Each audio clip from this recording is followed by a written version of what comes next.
What's up, Nothing Near Post fam? We're back. We're a little late this week, but we're back. Couldn't leave you hanging. So appreciate you for bearing with me here. Crazy week of lacrosse. Pretty awesome that things are rolling now completely. But let's jump in here first with line drills as we always do. Look back at the weekend and the week, kind of stuff off the field. But the reason I'm a little late this weekend, we had a ski weekend in the Adirondacks with some of the high school boys.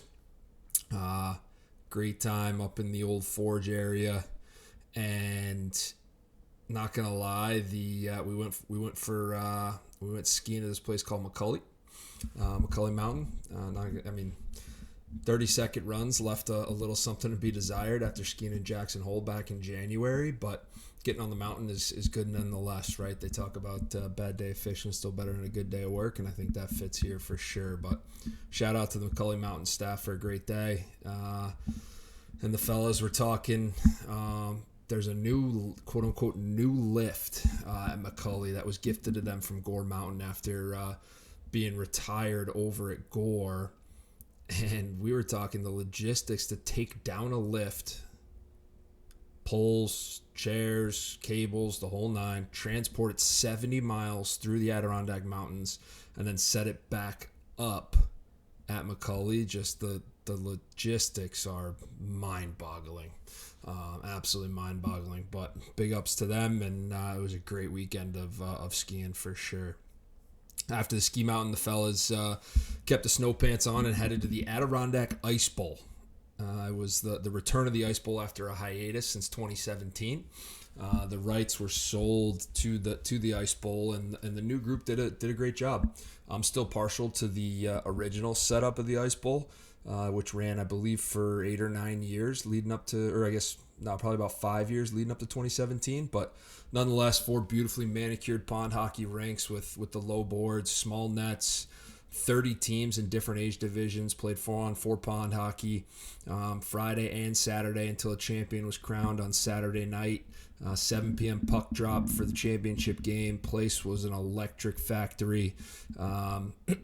They played the anthem right before puck drop at 7. The whole scene was electric. The string lights, the crowd, level of play was actually surprisingly high, which was a ton of fun. So, really cool Adirondack Ice Bowl. Shout out to that team. They had a Zamboni. They had an ice cutter. Dude, the ice was in a beautiful place. Fresh sheet for the championship game, obviously. But big shout out. And if you're an upstate New York person, get out to the Adirondack Ice Bowl next year. Should be a good time.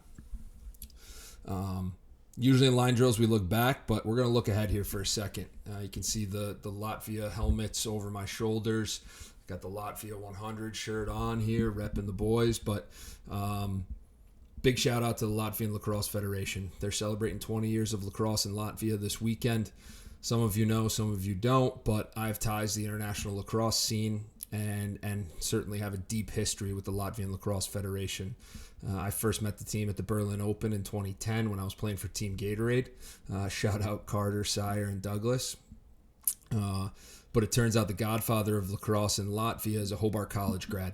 Him and I spoke briefly at that Berlin Open in 2010, which, for the record, Team Gatorade won that year, as well as the following. But Coach Zintars and I stayed in touch ever since 2010, and he wrote me in tighter and tighter each subsequent year to the Latvian lacrosse program. Team Gatorade, we were invited to Latvia for a tournament against Poland and Latvia in 2011. 4-team tournament. I believe it was 2 Latvian teams, Poland and us, Team Gatorade.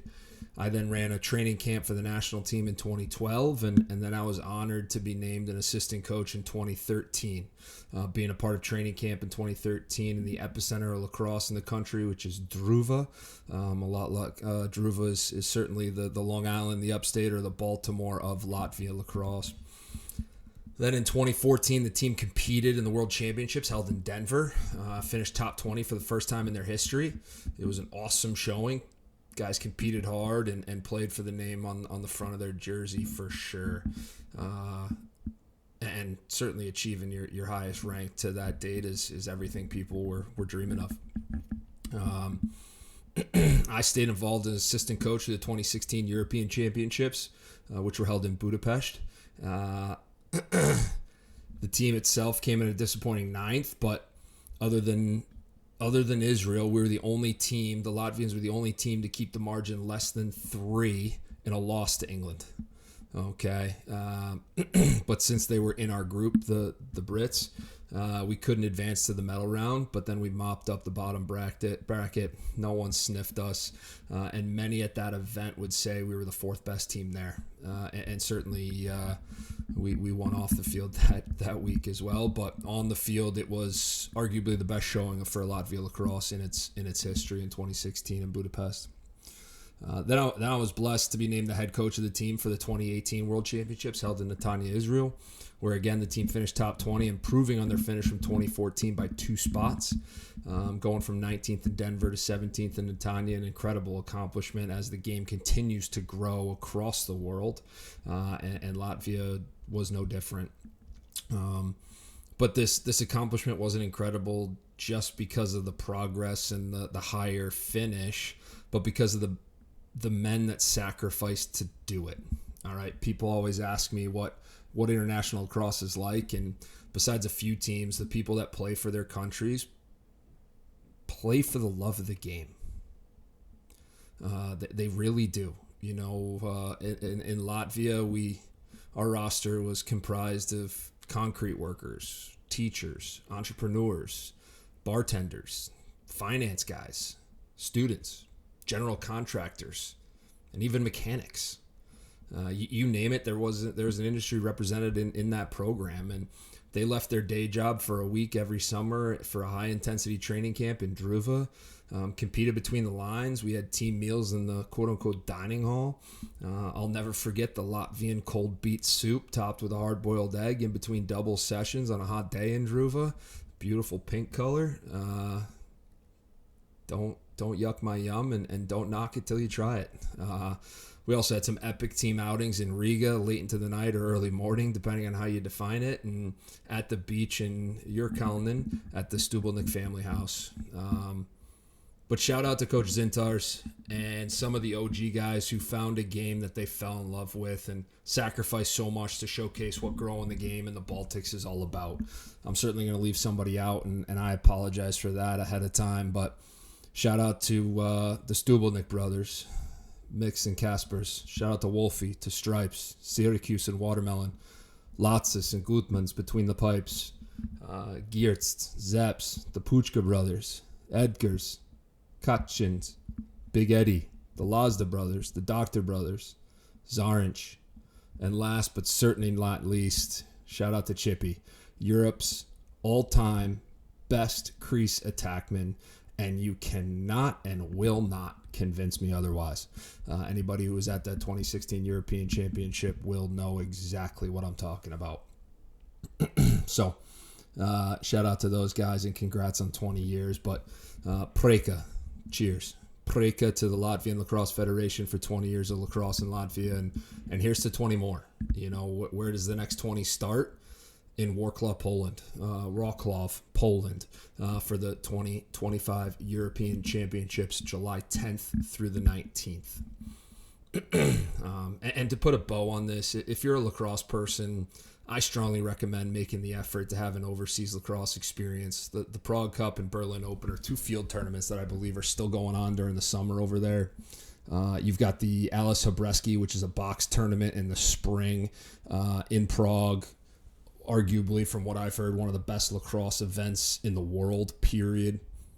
I know people have gone and they speak highly of it over Lake Placid, over Vale, over War at the Shore, you name it. The Alice Habreski is one of a kind. So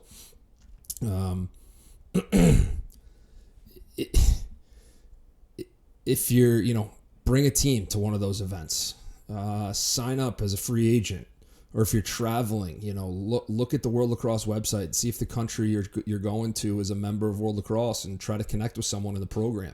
Maybe you've got a parent or a grandparent with strong connections to a different country. Reach out to someone on the internet or social media and see if you can get involved. It's just different. There's no recruiting events at DE Turf. There's no expensive club teams. The fellas at the men's level are playing for the love of the game. And even more importantly, the great programs are building excitement for the sport at the youth level as well. And I can't recommend getting a taste of international lacrosse enough.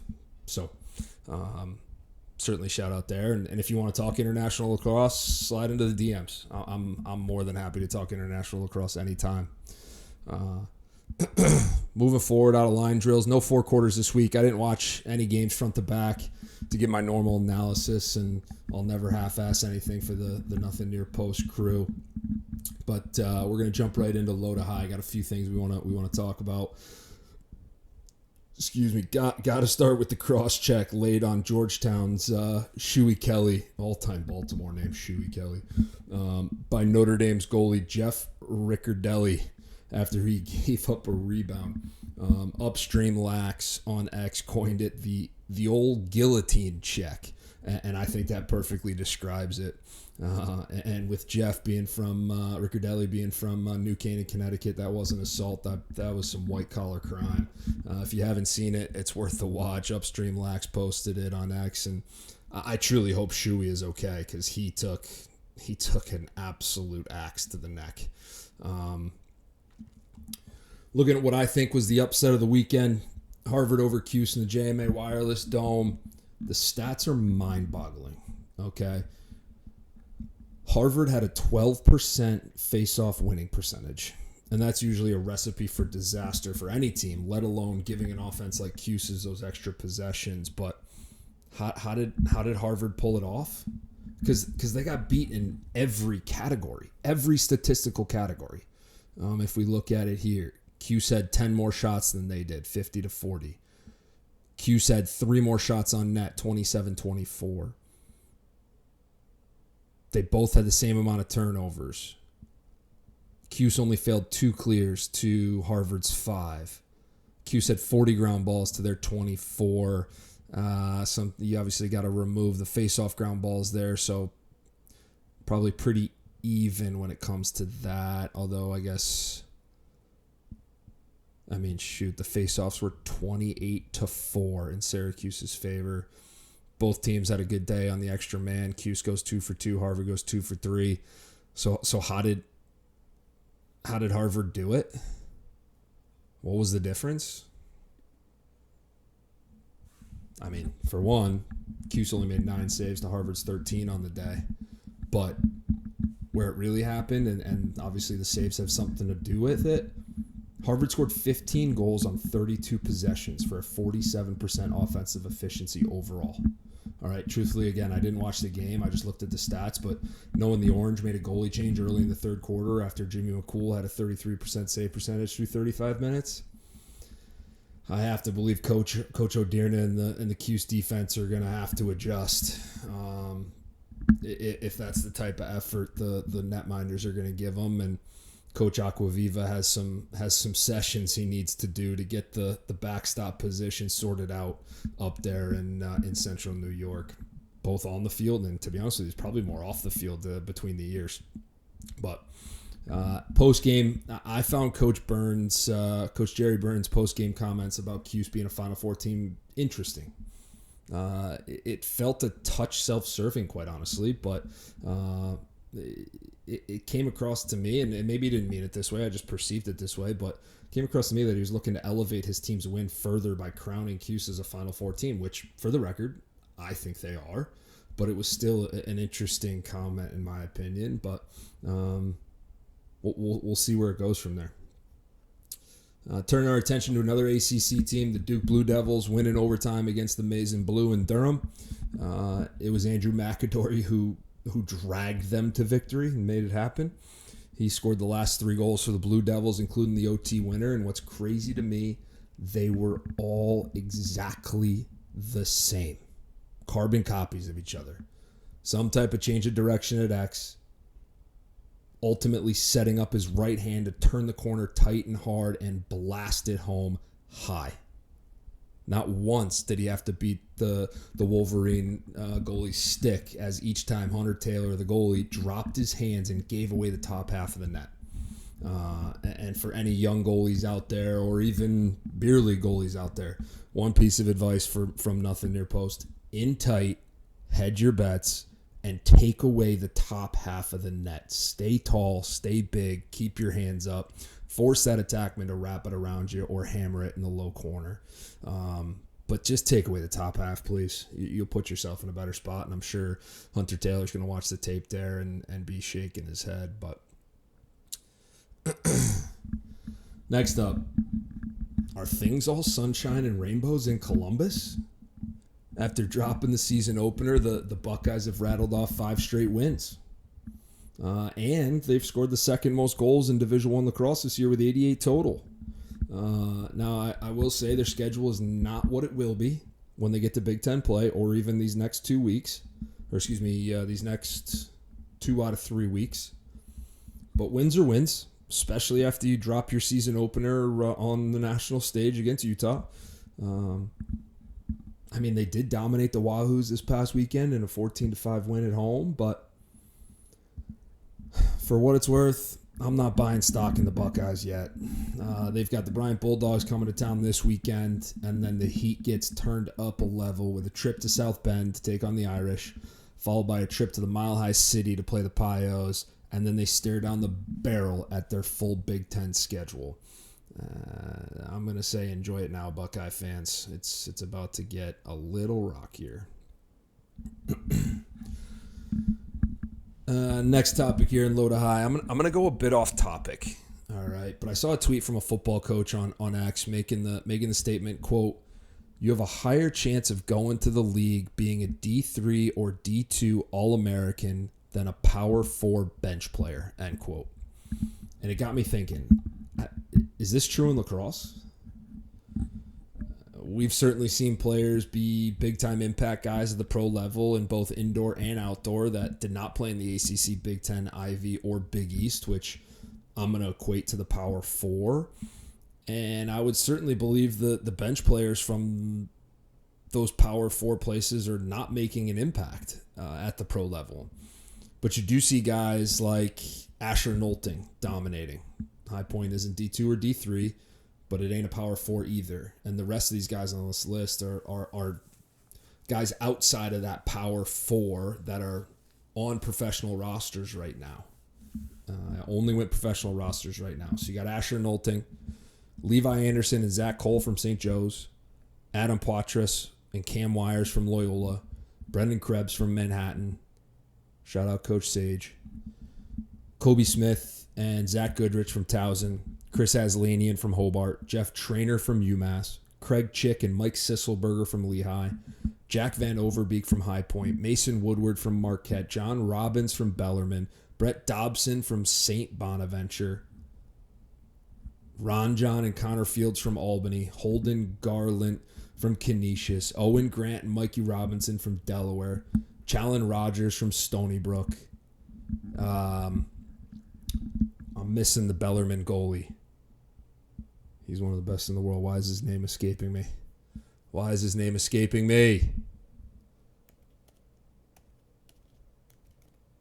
Everyone's probably screaming at the screen.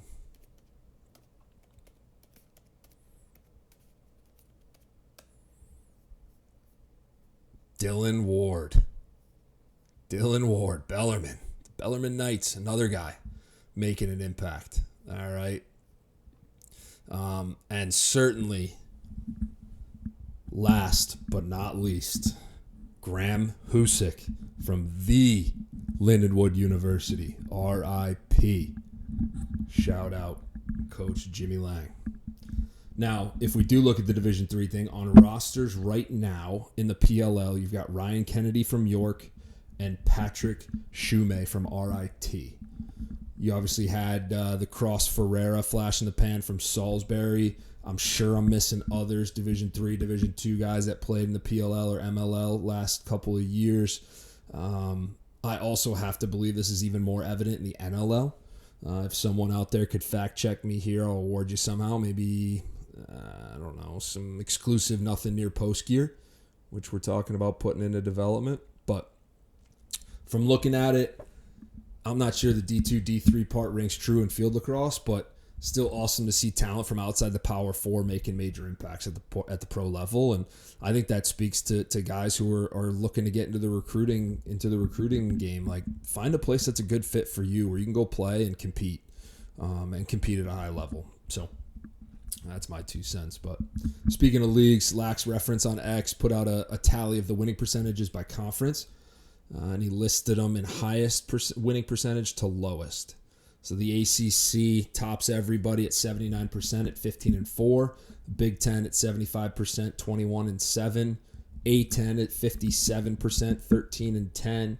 Ivy League early 10-8 for 56%.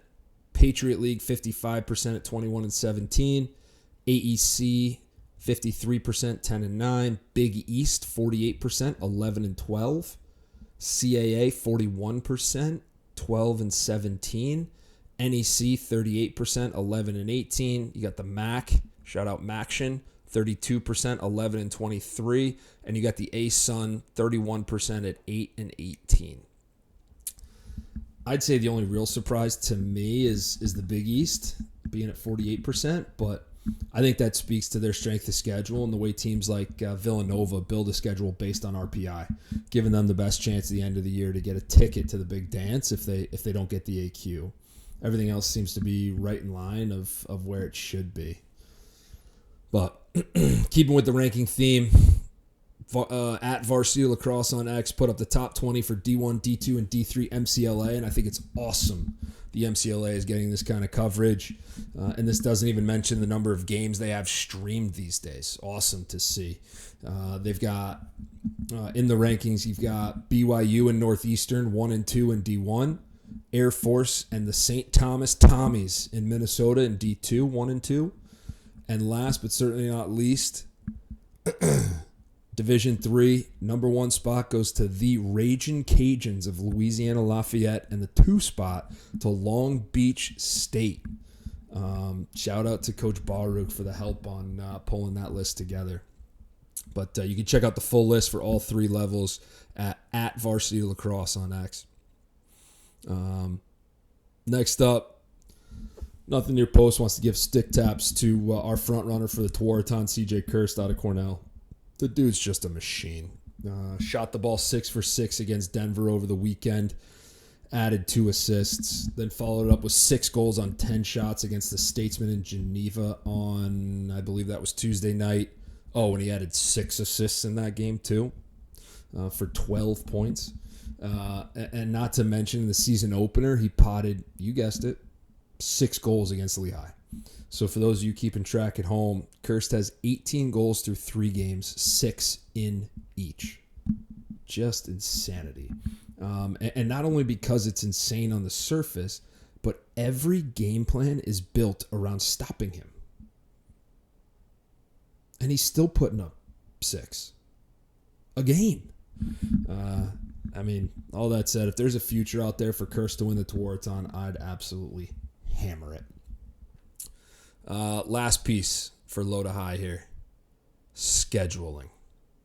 It's a hot topic this weekend, or this past weekend, I should say. Everyone is up in arms about the scheduling and how many games pretty much all start at the same time.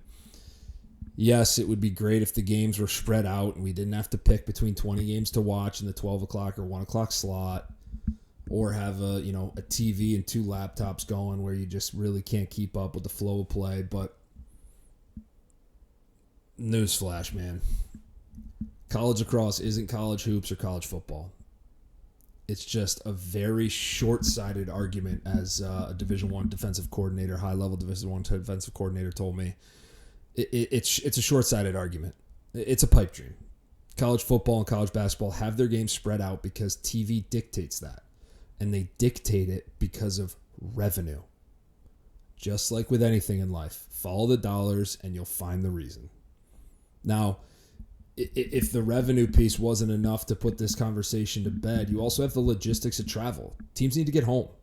And there are maybe 2 teams at the Division I level who charter to games. Everyone else is on a 52-passenger coach bus, shout out Peter Pan and Onondaga Coach, or fly commercial. And there are only so many ways to get home. Bus drivers have time limits that they can drive. Commercial flights have schedules. And no way can a lacrosse team justify an extra night on the road to catch a morning flight home. That's a travel party of 60. Another night in a hotel, 30 rooms, plus a meal or two. Forget about it. And if that wasn't enough, there's the game operations level. Most of these schools already have thin operations teams to make every sport feel like game day is special. And if you spread the games out, the conflicts become unattainable on campus. And I was talking with another high-level Division I head coach about this after it was brought up on the Mitchell Pelkey lacrosse show. And this coach astutely pointed out, and I might add, eloquently said, quote, admins and staff have no time for Sunday 2 p.m. games. They've just slogged through the fall and are winding down basketball season. They want no part of some outdoor cold as fuck game on a Sunday when they just worked a Thursday, Friday, Saturday poo-poo platter of hoops, wrestling, swimming, softball, etc. End quote. And it's true. These ops people are underpaid and overworked in most of these schools with Division I lacrosse. So until the sport's generating revenue through tickets and more importantly TV, we will continue to get what Terry Foy called stacked schedules. And to be honest with you, I'm at peace with it. It is what it is. Enjoy the game. That's all we got for Low to High. I'm not going to hammer that home because there's no reason that we don't have a leg to stand on in lacrosse, unfortunately, when it comes to scheduling. Now, I do believe there's a couple Sunday games this week, which is awesome. Enjoy it. Enjoy it. It's a treat. It's a treat. We deserve it. We're getting it. Enjoy it. Moving on to the segment without a name. We got Cuse EMO, 7 for 11 on the year for a 67% efficiency rate. Coming off a 2-for-2 day against Harvard. This puts them at 7th in the country. Again, the reason we're following this is because I think they'll be number 1 by the end of the year. UVA man down. We're following this because UVA in their down year last year, their man down defense was well below average. And it was something that we identified in our ACC preview that they would have to fix if they wanted to have a good year. But that's kind of all for naught here as of right now. But maybe they can turn around in ACC play. But if we're going to keep eyes on this. They finally gave up a man down goal first of the year, bringing their total to 15 for 16 killing penalties.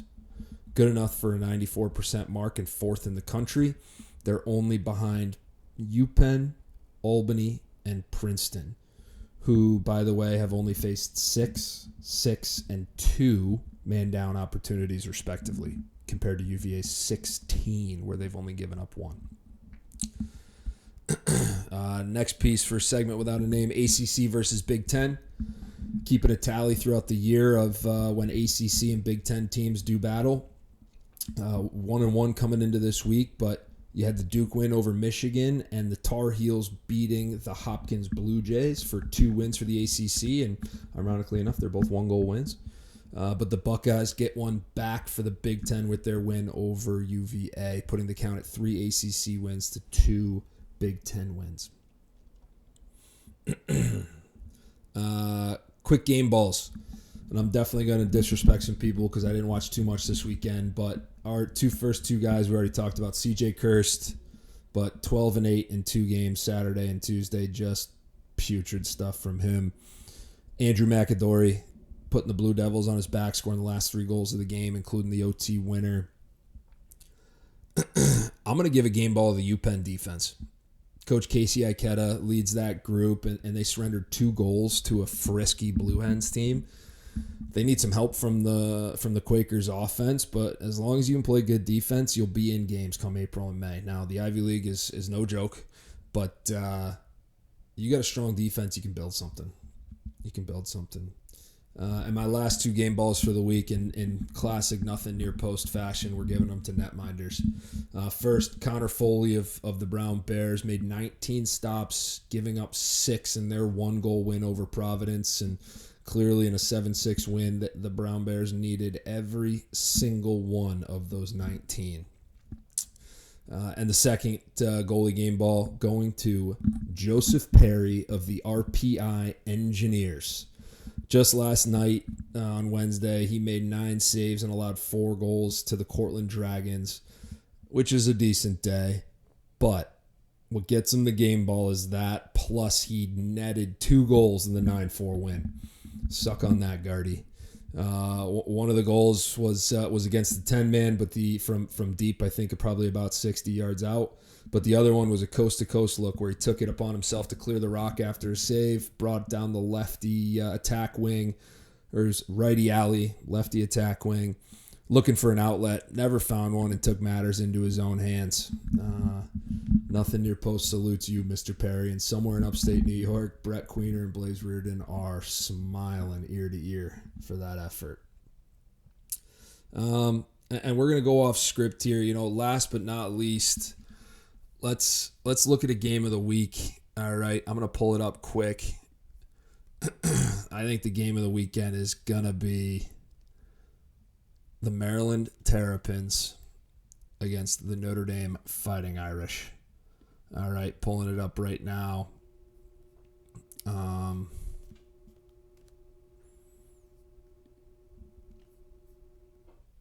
Terps obviously coming in 4-0. I'm not going to talk about their ranking because nothing near post rankings will come out on Monday. Give all the teams a couple of weeks to sort things out. I think those preseason rankings are silly. But Maryland coming in at 4-0, wins over Richmond, Loyola, Cuse, and Princeton. Notre Dame coming in 3-0 with wins over Cleveland State, Marquette, and Georgetown.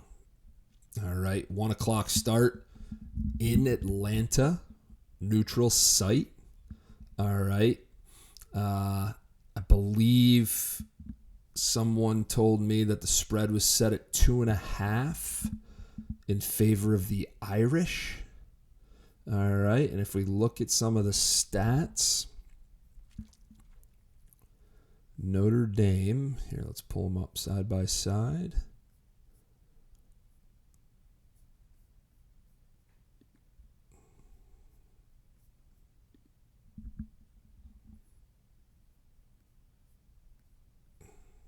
All right, so you got for the Terps, they're scoring 11 goals a game, giving up 7.5. The Irish are scoring 19 a game, giving up 8. But let's be honest, competition is not the same. All right. Notre Dame's got a 41.5 shooting percentage. The Terps got a 33% shooting percentage. Both are holding, I guess, the Irish are holding opponents to 27% shooting percentage, where the Terps are holding teams to 21% shooting percentage, just south of that, actually 20.7. Cuse has got, the Terps have 500, batting 500 on extra man. They're going 4 for 8 while allowing opponents 1 for 7. The Irish are also 4 for 8, but they're allowing 6 for 11 to their opponents on the extra man. What do we got? What else we want to go to next? Face-off win percentage. The Irish are coming in at 60%. And the Terps are at 60%. Even Steven. All right, clearing game. You've got the Terps at 92.4%. And you've got the Irish at 87.5%. All right, and then for the Irish, you've got your leading point scorer, Chris Kavanaugh, absolute stud, followed up with Jake Taylor. Incredible stat line for Jake Taylor, 10 goals, 0 assists. Kavanaugh, 9 and 8 for 17 points as their 2 top goal scorers.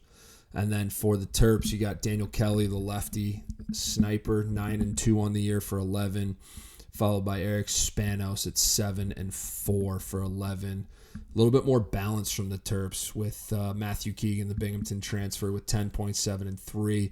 Braden Erksa, 6 and 3 for 9 points. All in all, going to be an epic battle.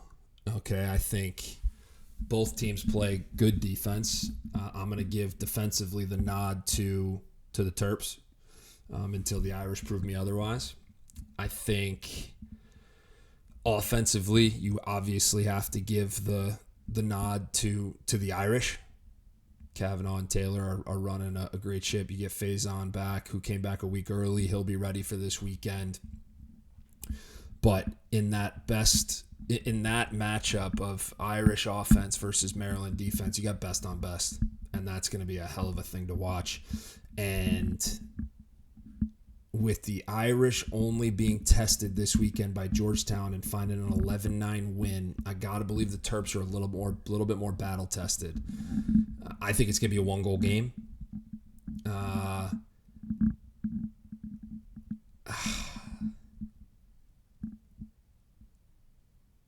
I think the Irish win, but I think the Terps cover the 2.5.